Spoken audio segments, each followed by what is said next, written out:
so please join me in welcoming our first keynote speaker, Mr. Charles Reed Anderson, founder of Charles Reed Anderson and Associates.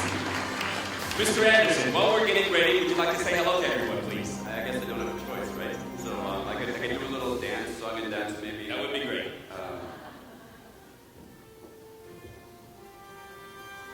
We'll get that in a minute. I'll figure it out soon enough. So it's great to be back up in Taiwan. I spend more time here probably than anywhere else outside of my home in Singapore.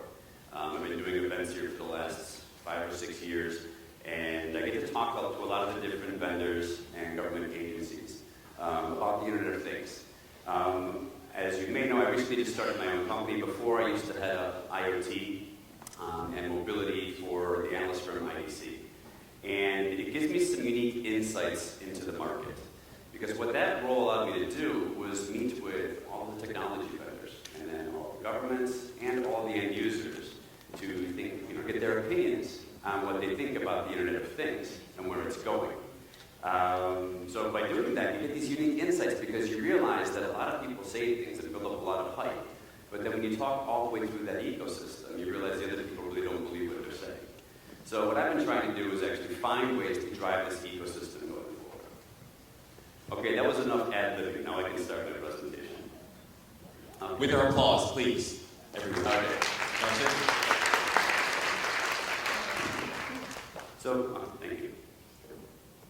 So we're going to talk about the tipping point for the Internet of Things. And later in the presentation, I'll explain to you why I think that this is the year that we're really going to have this tipping point.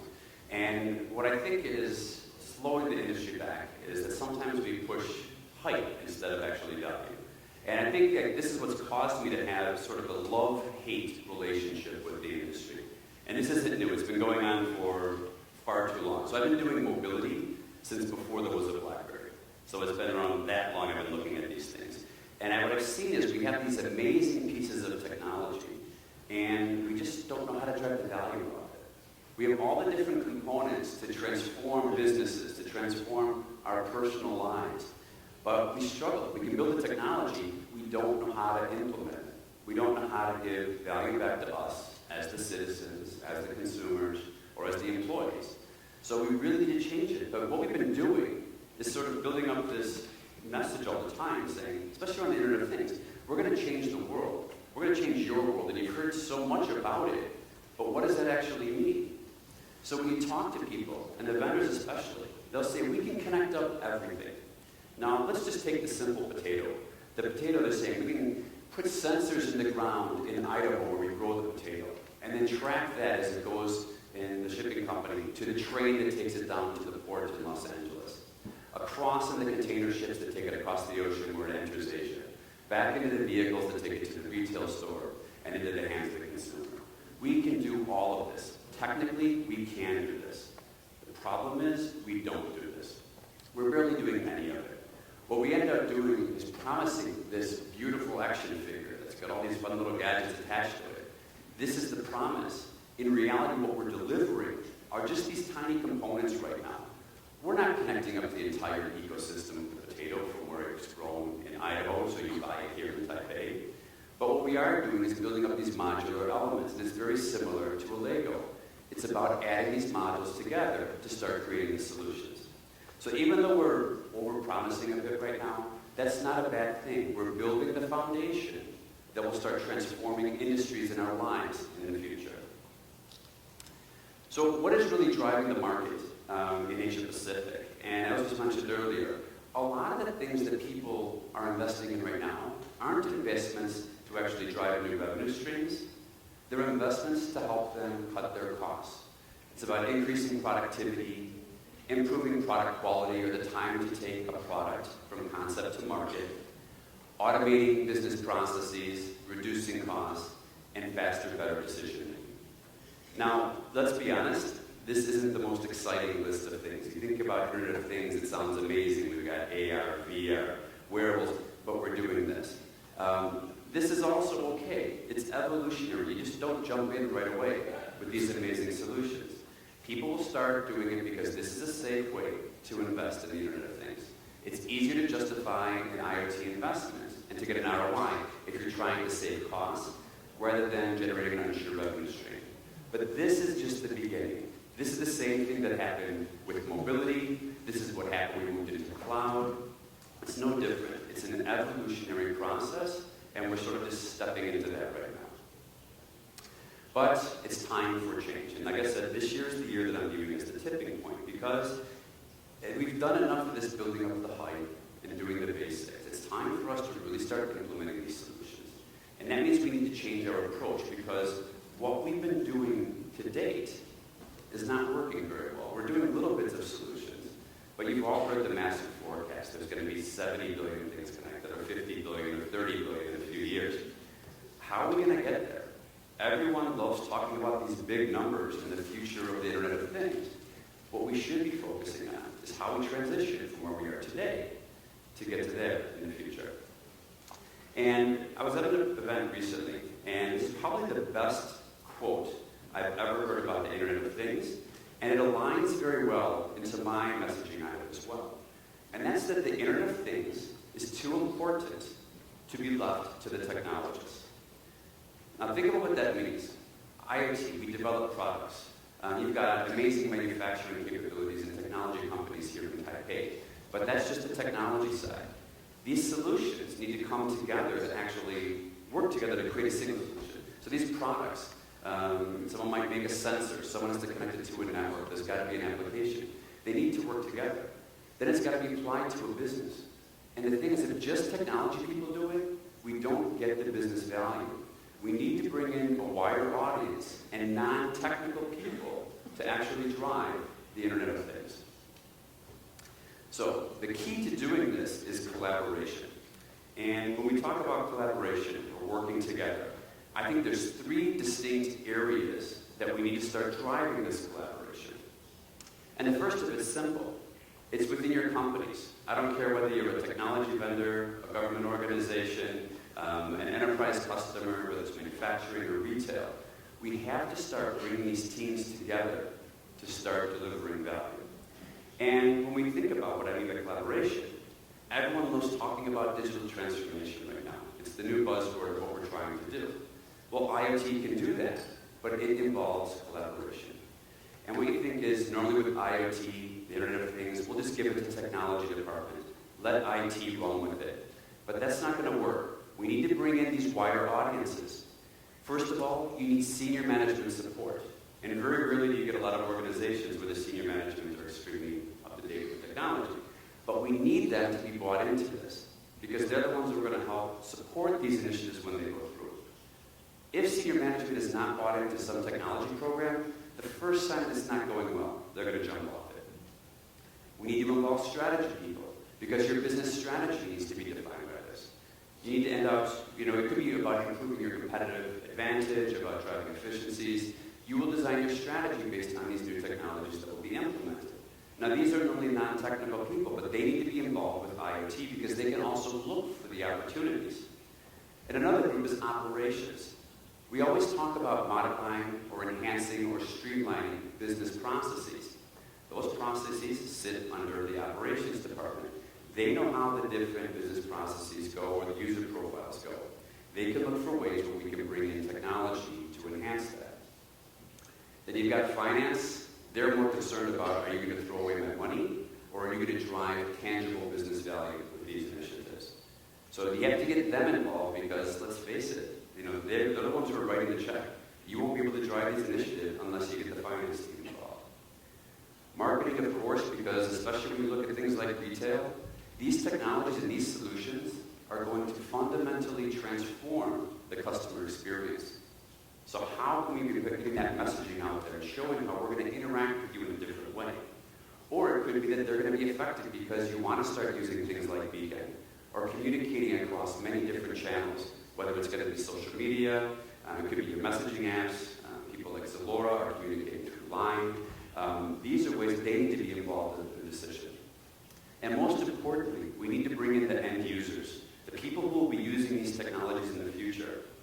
Now the problem is we rarely do that. If you look at mobility, which is very similar, it almost underpins what we're doing with IoT. The reason that most mobility projects fail is because users won't adopt them. And this is why we need people who aren't technologists involved. Technologists build a solution, and we say, here, it works, use it. What we need to do is actually design it so that people who are using it want to use it, and they get value from using it. So as an example for how this can be played out, I'm going to give the example of Singapore Post in Singapore. So as most of you know, Alibaba is a big investor. They threw a lot of money at it. They're trying to become the logistics company for e-commerce for across Southeast Asia and beyond. So they're transforming their company because, let's face it, it's a post office. But they've done a lot of interesting initiatives in the past few years. They were the world's first post office to deliver a parcel via a drone. They delivered it from Singapore across to one of the islands via drone. They had authentication, security, everything. They had government clearance, airport clearance from 3 different airports, military clearance, you name it. They went through the whole process.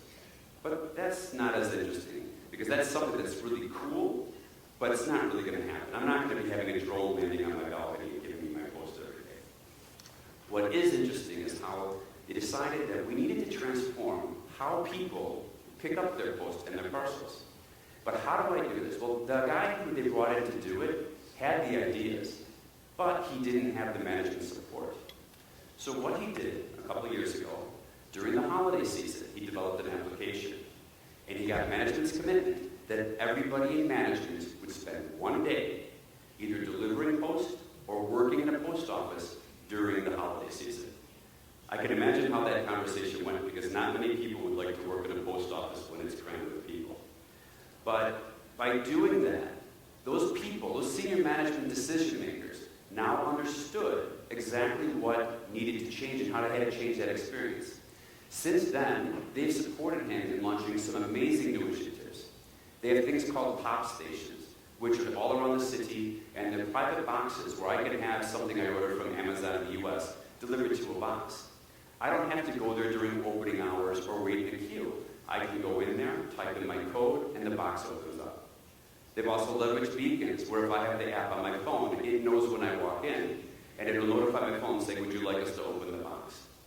Now this is transformative. This is leveraging technology and IoT to deliver value to us, the consumers.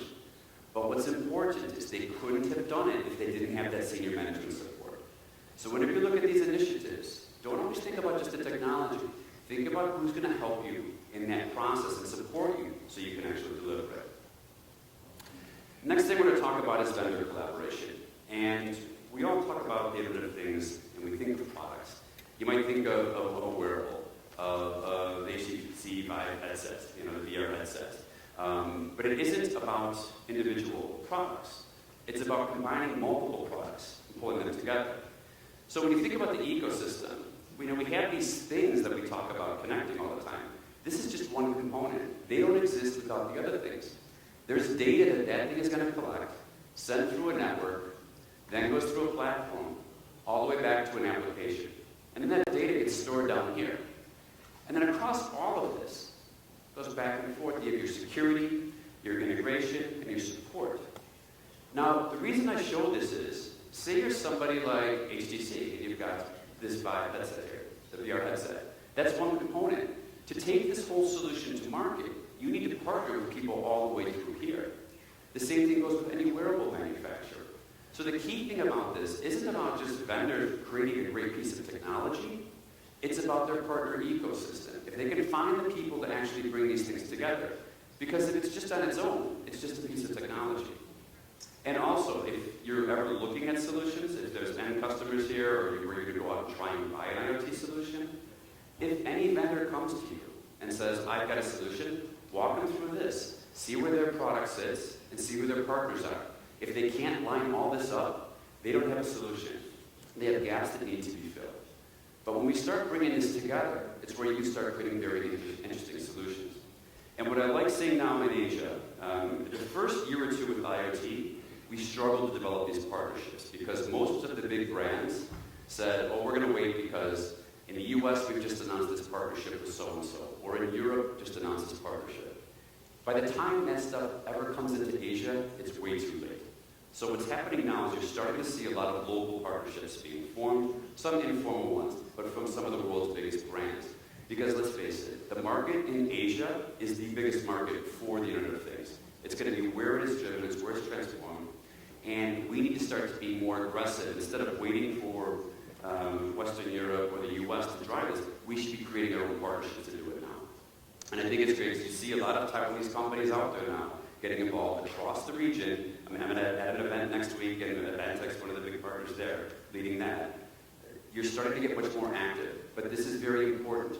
In Taiwan, you have the vendors that sit across all these spaces. I encourage them to work together. If you're looking at a city, talk about how all these different Taiwanese companies have come together to deliver smart city solutions in Taipei or the iDistrict product. Bring that messaging out to the rest of the region. You basically have everything here that these other cities and countries need, so you might as well try to take advantage of it. The next thing on this is, what does this actually mean for Taiwan? And like I said, you need to find the partnerships going across this. The strength you have is in the technology. What you need to start doing now is bringing it together, getting that messaging that goes out, whether it's for the smart city or for these groups that can come together and deliver full solutions. The final one in the collaboration is about data collaboration. And we were just, earlier we were talking about some retail solutions. This is by far my favorite example of how you can transform retail by leveraging data in a very interesting way. Most people have heard of the company Under Armour. It's a sports apparel brand. They do some equipment as well. If you think about the industry they're in, they sell clothes that we wear when we go to the gym, when we play tennis. And what they end up doing is they don't have a direct relationship with the customer. They sell it. They manufacture the clothes. They sell it to a wholesaler who then ships it across the world to a distributor who then gets down to a retailer. So they're 5, 6 levels removed from their end customer. Now what they did recently is they completely transformed this model. About 2 years ago, Under Armour went out and acquired 3 companies in this box here. It's Endomondo, MapMyFitness, and MyFitnessPal. Now these applications are basically capturing data from all the people who are making wearables and putting that information in there. By buying that, they bought access to 120 million users at that point in time, which has now grown a ton more than that. But what they're actually doing now is they have this direct relationship. Instead of sitting here trying to do market research in Taipei, wondering, okay, what are people who are 30 to 35, what sports do they play? They now know exactly what you do. Because you're capturing it on your smartwatch, or it's just your regular fitness band. That data gets linked in, and it comes all the way back to Under Armour. It's transformed their model by doing this. Now think about this. A couple of years ago, a lot of their competitors were too focused on developing their own wearable band.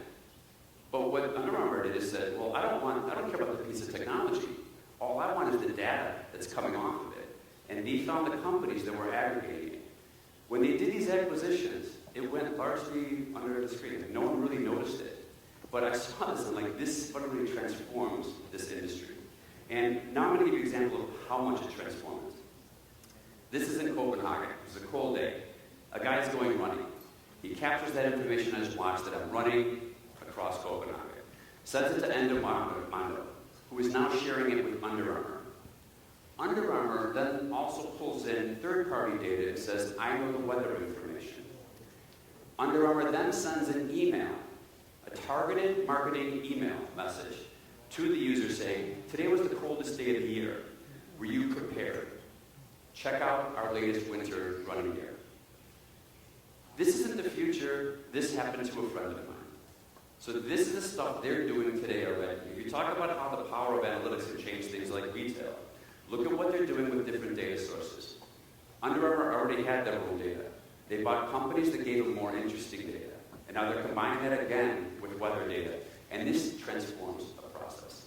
And this, for me, is probably the most truly amazing solution I've come across in this space because they're thinking outside the box. They're realizing analytics is interesting, data is great, but give me this piece and I can make it better. Give me this piece and I'll make it better. So this is where it starts to transform. The good news is, across the region, we're making a lot of progress, and especially in Taipei. I was mentioning earlier today that I think the biggest challenge you face in Taipei is that you're far too modest. I sit at events every month, every couple of weeks, and I see the European cities coming in and talking about what they're doing to smart enable their city. I live in Singapore, which is very proud of its smart nation. I'm a firm believer that you're ahead of them as far as the solutions you're delivering, but because you're more modest, you're not actually up on stage bragging about it like a lot of the European cities do. And I would say they're not great at smart cities, they're great at marketing themselves as a smart city. So that's my one wish. Get up there and talk about how cool the city is with the solutions. You've got smart building solutions going around already. You've got environmental sensors around the city capturing air quality information. You've got asset tracking going through on all of the major equipment using predictive maintenance and predictive analytics solutions. You've got your smart streetlight projects going through right now. You've got Gogoro, my favorite scooter in the world, which I still, if anyone has a Gogoro, I'd love to go for a ride later. I've seen them before, but I haven't been on one yet. And let's face it, everyone's still playing Pokemon, even a little bit. Less than before. But the idea is, IoT is already all about this. So I've said we're just at the beginning, we have a long way to go. We are making good progress, don't worry. So what's next for IoT? And there's two areas I'm going to talk about here for the trends of what I think you're going to see in 2017. The first one of these is the rise of the IoT OTT. Now, I admit that sounds horrible. It's just a bunch of letters thrown together. But it's about the Internet of Things. It's the over-the-top services that we're going to see. Now, most people think about over-the-top services around mobile. But the same thing's going to happen with IoT. It's a similar situation. We've got a lot of data that's out there. We've got a lot of endpoints. People in the connectivity layer. What you're going to see are the rise of these software companies coming in that are going to take advantage of the existing assets to deliver value back to us as consumers, as employees, and as citizens. What we're looking for out of these is to get more intelligence, not more information. A great way to look at this is looking at a smart building. If you look at something like Taipei 101, there's going to be probably 200,000 to 300,000 sensors inside of that building. Okay? That's a lot of sensors because they're all sending information back. If I'm a developer of a new sensor, I'm going to go in there saying, I've got a really good sensor. They're saying, I've got enough sensors. I don't need more information. And the problem with all these different sensors is they send it back, and the guy who runs the building gets too many alarms, too many warnings, wondering, this is what you need to change. This is what you need to fix. And it's overwhelming. So what you're seeing now is companies coming in, and because all these sensors run the same protocol, they can stick a box in there, a very simple box, captures all that data, and they help them take all those hundreds of thousands of pieces of data coming in and put it into actionable insights. It's that software layer. So they're taking vast amounts of information where buildings are getting 2,000 updates a day saying you need to go fix something, and then prioritizing those down to the ones that will have the biggest impact on the bottom line or the life of the equipment. So these guys are really making a lot of the big vendors nervous because it's all open information. They can plug in, and they can aggregate all the different ones.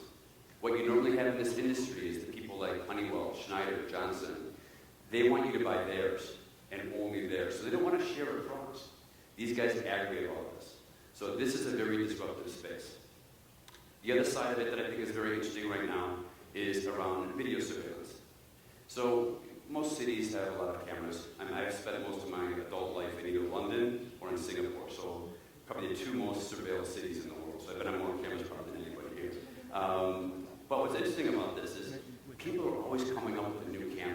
And it's going to the cities or going to an enterprise saying, buy my new HD camera. This is a better one than you have today.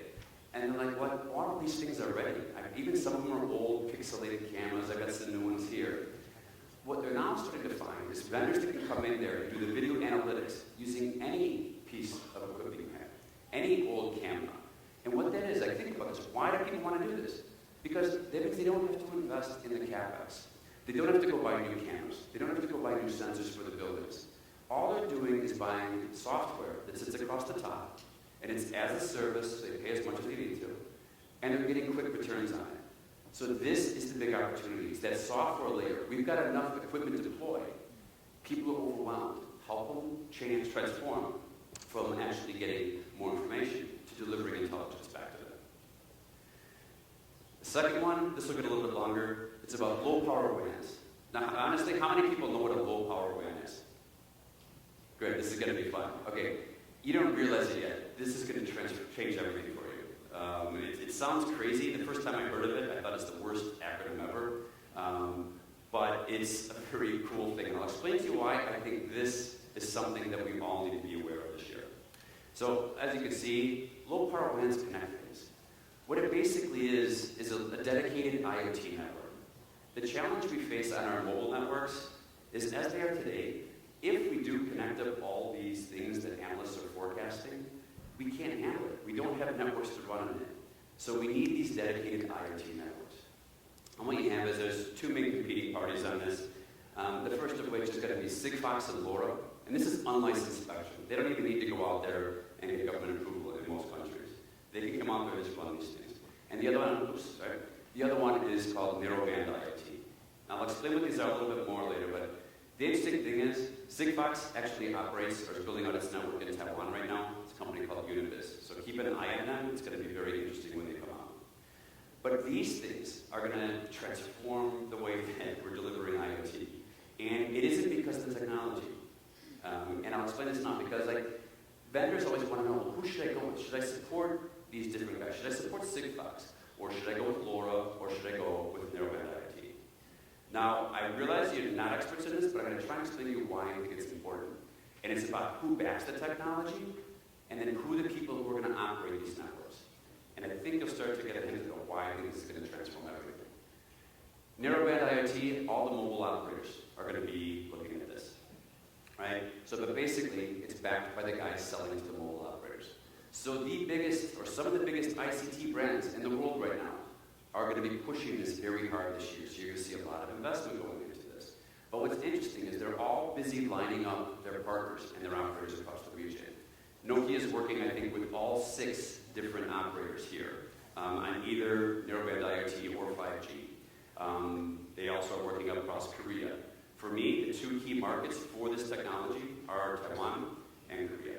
If they can make it work here, it's going to be very interesting going forward. If they can't make it work here, I think the technology won't last across the rest of the region because these are the 2 countries that are best suited for it. But when you see this now, this is a technology that's going to be going into commercial deployments in about 3 months in Korea. That'll be the first country. And over the next 12 to 18 months, everybody's going to be launching these things.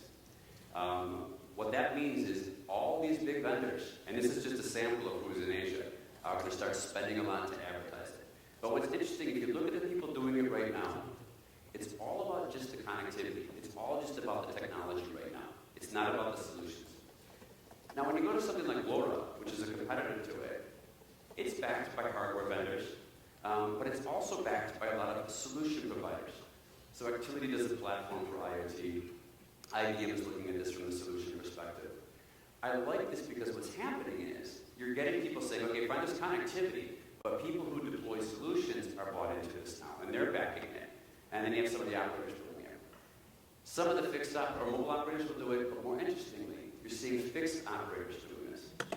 Now, what this allows then is mobile operators who we think about should be running an IoT network, but this gives the capability to a fixed operator, where somebody like a Telecom Malaysia or Tata or NTT can roll out their own dedicated IoT network. And there's also a thing called Things Network, which is more the crowdsourced version of it. But what I like about this is it does similar things to what you get with narrowband IoT, but the solution ecosystem is bigger because they're looking at the user case. Also, when you look at the backers, it's very different backers from what you saw with narrowband IoT, which means someone like Cisco, let's face it, likes to compete against Huawei. You'll start seeing a lot of marketing spend going back and forth, backing one versus the other. So suddenly now, in a few months, we're going to start hearing a lot more about this from these vendors. The final one is Sigfox. And what Sigfox is doing is they have a global network. They own the global network, and in each country, they create these things called Sigfox network operators. And like I said, the one in Taiwan is Univis. They also do Singapore. They have their big launch in Singapore on the 23rd of February. So if you want to know what's going to be coming to Taiwan, watch that launch because I'm pretty sure it's all going to come straight up here afterwards. But if you look at the people who backed this, a lot of the operators did initially in the early months of their funding and then Intel. But their new partners they're getting now are Accenture, Amazon Web Services, NG, which is a French energy company, Bosch, which is in the process of connecting up all of its global manufacturing plants, and trying to get all of its customers to connect with their clients. And Microsoft Azure uses the platform. And then recently they just got another 150 million euros in funding. You've got Intel again. But people like Salesforce has invested heavily in this now. So how are they looking at changing that process? What do they think they can do with this? And then Total as well, another French energy company. So what's happening is these guys are all talking about solutions and it's ready to go today. So before I give you why this is the tipping point, what I think we need to do is think about, there is critical questions on this. Everyone wants to know who's going to win out of these three competitors. And I say, I hope all three of them will win. In reality, there's a chance all three will fail, but we will find out. But there is this big critical questions. Narrowband IoT. If you think about mobile operators, they haven't been very good at selling solutions in recent years. Ever. We can say ever. Apologies if you're a mobile operator, but I'm ex-Vodafone, I'm ex-O2. I can say this because we're at the forefront and we were barely getting it over. So can they actually deliver this? It's going to be a challenge. For the LoRa ones, LoRa launched with SK Telecom, South Korea Telecom. It was the best product launch I've ever seen from a mobile operator. To give you an idea on the price points, they're cutting the price points of a connection. The starting one is 90% discount by going with LoRa. So if they can't make it work there, but they have the whole professional services capabilities, cutting the prices down, nationwide coverage, if it doesn't work there with SK Telecom, LoRa won't work in Asia. It'll be just on certain sites with certain enterprises or certain cities. And then Sigfox, they're trying to grow so quick, but can they really scale fast enough?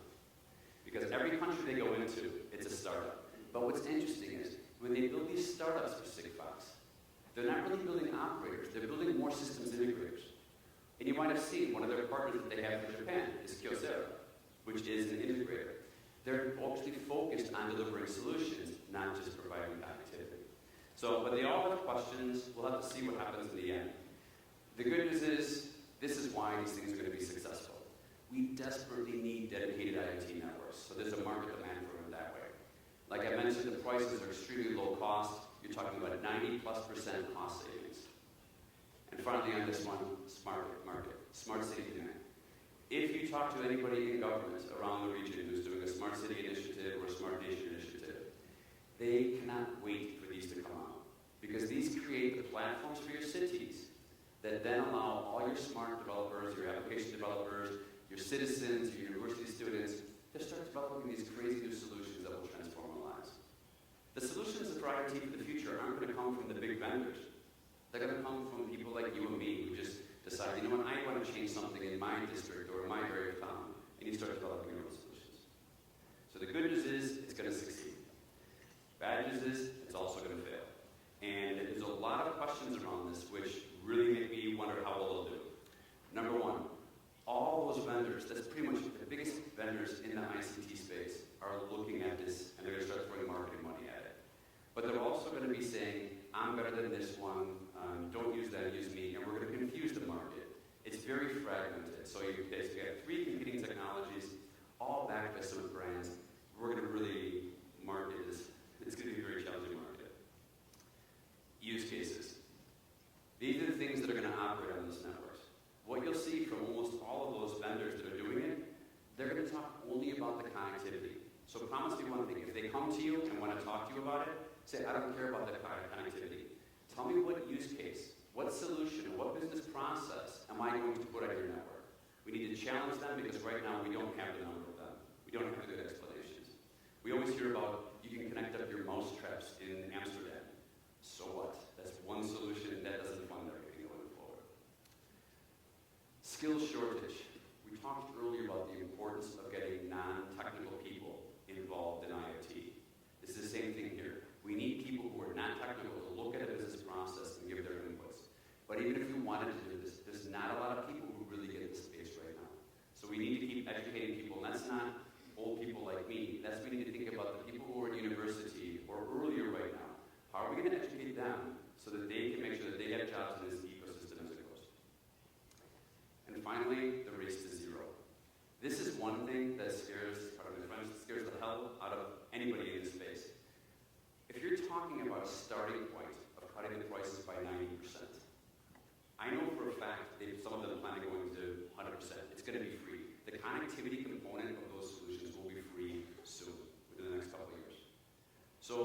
these guys who want to roll out these networks, where are they going to make money? Their connectivity revenues would normally be what they did. There's no money in it. So this is why the operators now will need to move into software and services. Once again, it's all about the services, if they're going to be successful in the future. And if not, they're in really bad shape.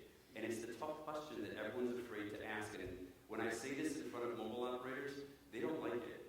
But I can defend it, and then I know the price points already. So, and I know what certain large vendors are planning on doing. So, where do you drive the money? So, are they going to be successful or are they going to fail? Only time is going to tell. But my presentation was about a tipping point. And I'm hoping at least one of you is sitting there saying, he's been rambling on. What is this tipping point we're talking about? I honestly believe that low power WAN is at a tipping point.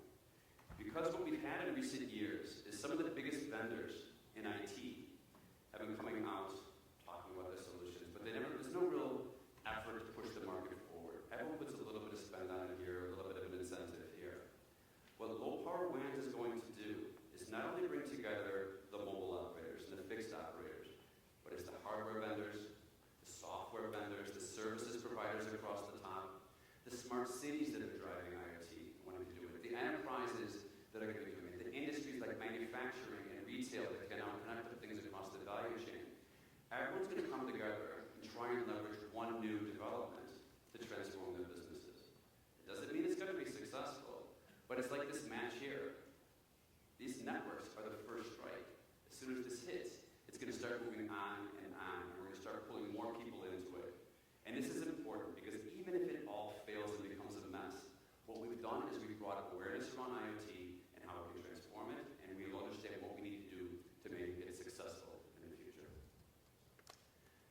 So, what are your IoT goals? How do you reach them? I'm sure some of you have ambitions for IoT. I'm sure some of you are coming and you're going, wow, what's IoT and what are we going to do with it today? Or what should we be doing with it? I have a few simple things to close out on this, but how you're to reach these goals. I always say that my most hated thing is technology for technology's sake. When we build something just because we can. We connect another wearable, we create another piece of software, just because we can. We're not actually trying to solve a business problem.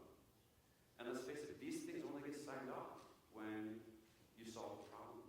So if you want to do something with IoT, don't get excited by a wearable, a headset, a beacon, a network, a low power WAN network. Figure out the problem you want to solve. What is the value that you're actually going to get out of this? And if you don't have one, skip the technology and move on to something. Solve a problem. If you just try and connect something because you can, it'll fail. And what we need to say is, no more tech. Deja vu. And by this, what I mean is, we tend to build and connect these things. First thing we do, we don't think about it. We don't think about what the process is on this. We don't think about what user I'm going to give things. When I make a wearable that's open up, so something like an Apple Watch or one of the Samsung Gears, that's for everybody here. So what's the point of actually doing all of that? I mean, like, why do we do it for specific audience? I don't want a wearable one size fits all for everybody. I want a wearable that helps people with high blood pressure, or I want a wearable that helps the elderly or a child. So start focusing on those user groups. Or start looking at the process. So what business